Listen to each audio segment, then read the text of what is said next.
26वां अध्याय प्रारंभ करने जा रहे हैं। सभी पर प्रभु की असीम कृपा बनी रहे, यही कामना करते हैं। भज मन नारायण नारायण नारायण, भज मन भज मन नारायण नारायण नारायण, भज मन नारायण नारायण नारायण, लक्ष्मी नारायण नारायण नारायण, लक्ष्मी नारायण नारायण, भज मन नारायण नारायण, भज मन नारायण नारायण नारायण।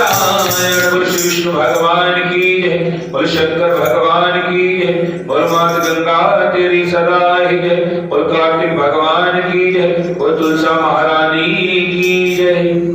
26वां अध्याय। कार्तिक मास महात्म का 26वां अध्याय। श्री विष्णु की कृपा से आज तुमको रहा बताए। देवगणों के ऐसे वचन सुनकर धर्मदत्त ने कहा, सब मनुष्य भगवान विष्णु की प्रसन्नता के लिए विधिवत यज्ञ दान व्रत तीर्थ तथा तप आदि करते, किंतु कोई ऐसा सरल उपाय बताओ जिसके करने से इसका सब फल प्राप्त हो जाए। तब देवगणों ने कहा, हे विश्रेष्ठ, आपका प्रश्न बहुत ही श्रेष्ठ है। हम आपको भगवान विष्णु को शीघ्र प्रसन्न करने का उपाय बतलाते हैं। हम इतिहास सहित प्राचीन वृत्तांत की कथा सुनाते हैं, सावधान चित्त होकर सुनिए। प्राचीन काल में कांचीपुर में चोल नामक चक्रवर्ती राजा राज्य करता था। उसी के नाम से उसके देश का नाम भी चोल देश ही प्रसिद्ध हुआ। राजा चोल के राज्य में कोई भी प्राणी दरिद्री दुखी पापी व रोगी न था। यह सब राजा के यज्ञ करने के प्रभाव था। ताम्रवणी नदी के दोनों किनारों पर स्वर्ण के यज्ञ स्तंभ सुशोभित थे। हे विजयश्री, एक दिन राजा भगवान विष्णु के पास गया। भगवान उस समय शैया शेष पर योगी रावण सो रहे थे। राजा ने उनकी मणियों मोतियों और स्वर्ण के दिव्य फलों द्वारा पूजा की। वह साष्टांग प्रणाम करके भगवान के चरणों के पास ही बैठ गए। थोड़ी देर के बाद राजा ने अपनी नगरी कांचीपुर में ब्राह्मण विष्णुदास को वहां आते हुए देखा। विष्णुदास भगवान की पूजा के लिए तुलसी दल और जल लिए था। विष्णुदास ने वहां आकर भगवान को विष्णु सूक्त मंत्रों द्वारा स्नान करवाया। मंजरी तथा तुलसी दलों से उनका विधि पूर्वक पूजन किया।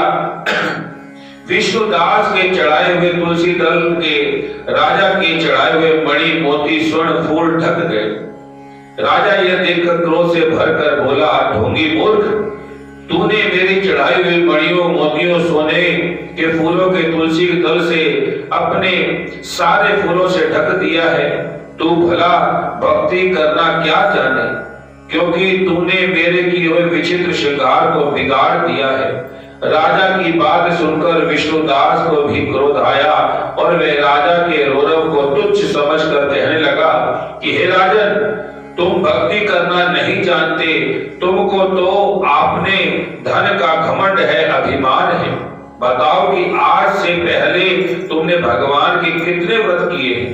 देवदंड ने कहा, ब्राह्मण के ऐसे वचन सुनकर राजा ने घमंड में हंसकर कहा, हे विप्र, भगवान की भक्ति में अभिमान से यदि तू ऐसी बात कर रहा है तो मैं पूछता हूँ, तेरे जैसे भिखमंगे ब्राह्मण में भगवान की भक्ति ही कितनी है?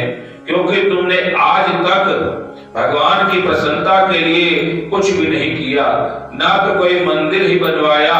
तुम भला इस प्रकार की भक्ति का जैसे कि तुम कर रहे हो क्या गर्व कर सकते हो? यहाँ जितने भी ब्राह्मण बैठे हैं, मेरी बात को ध्यान पूर्वक सुने और देखे कि भगवान विष्णु के दर्शन मुझे होते हैं या तुझे होते हैं।